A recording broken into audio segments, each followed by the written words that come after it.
Hey, what is up, guys? This is Mountain Dew Slurpee here. I'm going to be showing you a video today that it's how to get KOTOR 2 or Star Wars Knights of the Old Republic 2: The Sith Lords, or KOTOR 1 Knights of the Old Republic, the first one, to work on Windows Vista and or 7. So I do have Windows 7, but it does work with Windows Vista, and you guys are probably looking at this like, what? You don't got 7? Well, first of all, I do, because here's these little icons thing right here, and then if I go right here, it says Windows 7 Ultimate right there in the top where it says Windows Edition. I just have a theme that makes it look like Vista because I love the way Vista looks. So, but this does work with Vista because I do have this on my laptop. My laptop is Vista, so, and it works. So here's how you're basically going to do it. You're going to want to download this file right here, mss32.dll.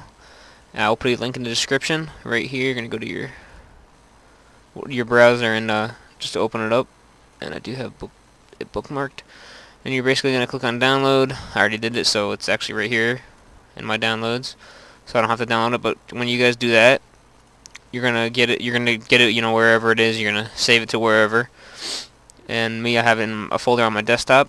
And what you're gonna do is you're gonna want to copy it. Actually, first you're gonna want to make a folder on your desktop and name it backup, whoops, if I can spell right, backup mss32.dll, sorry. Okay, now you're going to want to go to wherever your KOTOR 2 or KOTOR 1 directory is. So for you guys, that's probably Start, Computer, Drive C, Program Files. If you have 64-bit, that's going to be Program Files 86 in parentheses.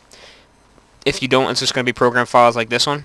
But if you do, obviously just go to Program Files 86 and go down to LucasArts.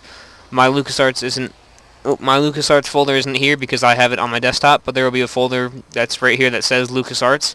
You're going to open that up and you'll have a folder in there that says KOTOR 2 and or KOTOR 1 if you're doing this for both games or one of the two. And you're just going to open that folder and you should see something that looks like this. This is my directory, so you'll have all these files in here and whatnot, folders, and you'll have these files down here. So what you're going to do is you're going to see inside the folder, you're going to see the mss32.dll in there. You're going to want to copy that from the original game folder and open up the backup folder that you made earlier and paste it in there, just like that. And I'm just going to put this right in my folders for fences. Yeah, I would definitely recommend these. They're called fences. I have the pro version. They're really good. I mean, you can organize all your stuff. Like right here, I have all my games, my folders, and then my programs. So I definitely recommend those. Back to the topic. So once you back up your one from your folder, you're going to want to go to the one that you downloaded from me. Go ahead and copy that, and you're going to want to go ahead and go back to your directory for either 2 or for 1. So I have both installed, but I'm just going to do it with 2 for now. And you're going to want to right click, paste, and hit copy and replace. So what that does is this is basically this mss32.dll is basically from the first Knights of the Old Republic, is basically the one in here. Actually, the one in here is in one of these folders. I don't know which one. Nope, that's all ISOs, but it's in one of these folders. But basically what it does is it takes the MSS from the first game and it's basically putting it in the second game, which for some reason makes it work with Vista and 7. So once you do that, you should be able to run the game with no problem.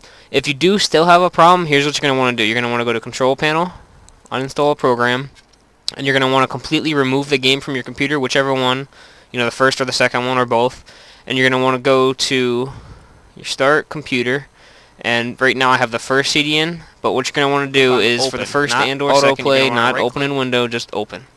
It'll bring you to this screen, and you're going to want to see the setup right here. The setup, it says Application. Right click it and go down to Properties.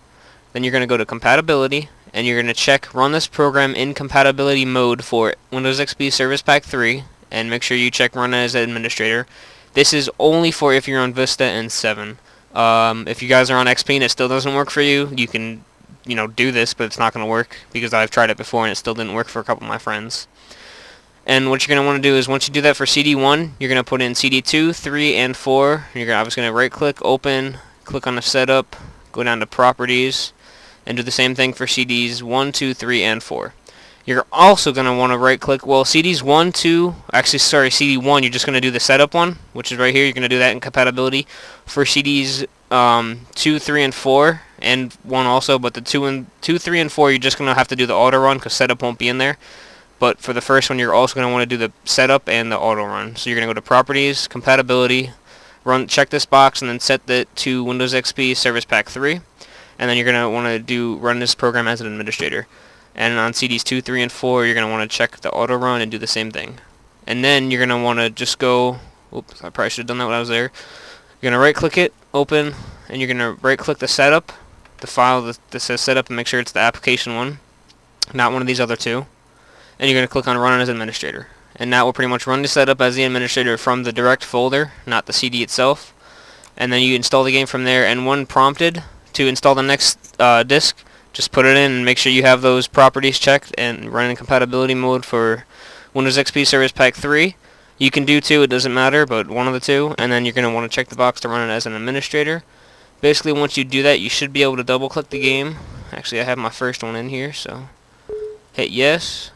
And you should be able to click on game and it should play just fine.